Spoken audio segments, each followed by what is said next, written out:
দেখো এই ঘটিটা এনেছি, আমার সাধু বাবা বলেছে 5 জনা যদি ফু দাও একটু করে, তাহলে আমার দিদিমার দোষটা চলে যাবে। তা কেউ প্রথম স্টার্ট করবে, দেখো একটা ফুঁটা মেরে দাও, চক করে ফুঁটা মেরে দাও, বলো বলো সই তুই শান্তিতে থাক, ফুঁটা দাও।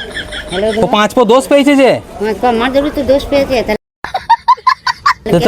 এই তো ছাড়াচ্ছি, দাও দিদি, তুমি দেবে, তুমি আমার ভরসা, তো আমি ভরসা, তুমি আমার জীবন। 5টা ফু মেরে দাও, চপা চপ।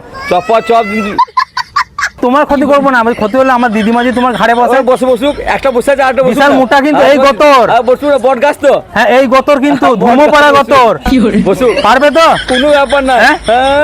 তুমি টাকা পাবে ফু দেওয়ার জন্য, ফু দিও এখন টাকা পাওয়া যায়, বুঝেছো? ও কাকা, হ্যাঁ আরে ফু দি দাও, হ্যাঁ দাও দাও, শোনো আমাকে বেশ কথাটা নেই, খুচরো নাই, আমি কি ভিক্ষা চাইতে জিনিস খুচরো নাই?